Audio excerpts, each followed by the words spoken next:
हमारे यहाँ के लोग इस बात के लिए बहुत दिनों से प्रयत्न कर रहे हैं कि हम इस राजस्थानी भाषा को मान्यता दें, इसको संविधान की 8वीं सूची में शामिल करें, यहाँ के युवाओं को रोजगार के अवसर मिले और इस भाषा, साहित्य और संस्कृति को हम अपने स्तर पर इस मकाम तक लेकर जाएं कि हमें इस बात को कहते हुए गर्व होने लगे कि हम राजस्थान के हैं। जब हमारे यहाँ के कवि, महाकवि कन्हैयालाल सेठिया ये कहते हैं कि या धरती गोरा धोरारी, या धरती मीठा मोरारी, ई धरती रो रुतबो ऊंचो, या बात कवे कूचो कूचो।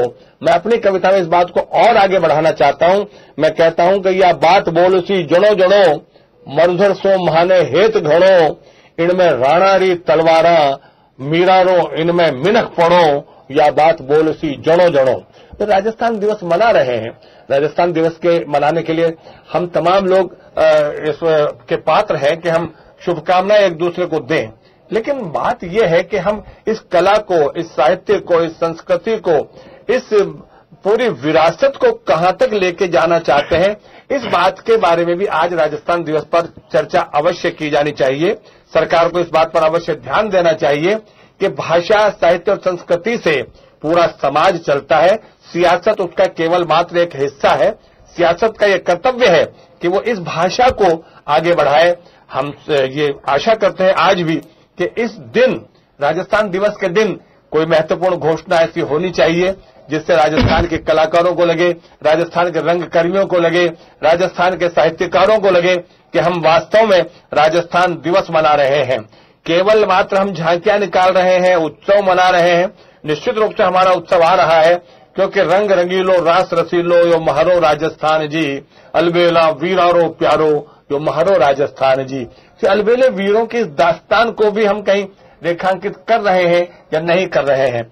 हमें मालूम है कि राजस्थान ही वो धरती है जहां महाराणा प्रताप जैसे लोगों ने जन्म लिया है, जिनके लिए पूरा देश नतमस्तक होता है, जिनके लिए कहा जाता है कि हरित ऋषि का फिर से कोई जाप पैदा हो और स्वतंत्रता की राष्ट्र में फिर छाप पैदा हो।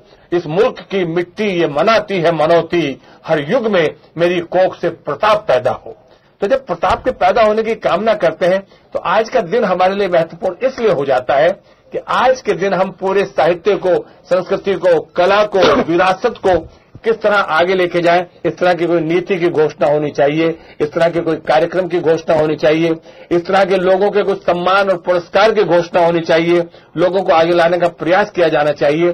तब कहीं जाकर के हमारा राजस्थान दिवस मनाना सार्थक और सबल साबित हो सकता है। एक बड़ा सवाल ये भी है कि जो शिक्षा का माध्यम हिंदी है, यहाँ तक ठीक है, लेकिन जो प्राइमरी शिक्षा के बाद में अगर मिडिल क्लास में तृतीय भाषा के रूप में अगर राजस्थानी भाषा को जोड़ा जाए, क्योंकि इसके लिए फंड भी मिलता है, अनुदान भी मिलता है कि पत्र पत्रिकाओं के माध्यम से लाइब्रेरीज में राजस्थानी साहित्य को पढ़ाने की व्यवस्था हो।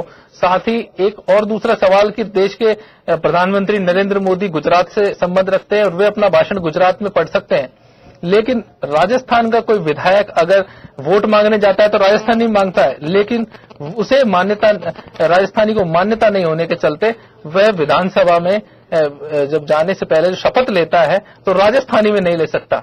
ये क्या वजह है? इसके लिए क्या किया जाना चाहिए? ये बड़ी अजीब सी बात लगती है। हमें खुद को भी बहुत विचित्र लगता है ये कि हम अपनी भाषा में, अपनी मायड़ भाषा में अगर बात नहीं कर सकते हैं, अगर उसमें शपथ नहीं ले सकते हैं, तो फिर हमारा राजस्थानी होने का अर्थ क्या है? राजस्थानी होने का तात्पर्य क्या है? आप देखिए, गुजरात के लोग गुजराती में बात करते हैं, पंजाब के लोग पंजाबी में बात करते हैं। हम भी अगर राजस्थानी भाषा में बात करें, जगह जगह हम, मिसाल एक छोटी सी यह है कि बच्चों को शुरू से प्राइमरी स्कूल लेवल से ही राजस्थानी भाषा पढ़ाई जानी चाहिए, क्योंकि ये हमारी मातृभाषा है, ये हमारी मायड़ भाषा है। अगर इस मायड़ भाषा में बच्चे पढ़ेंगे तो आगे जाकर वो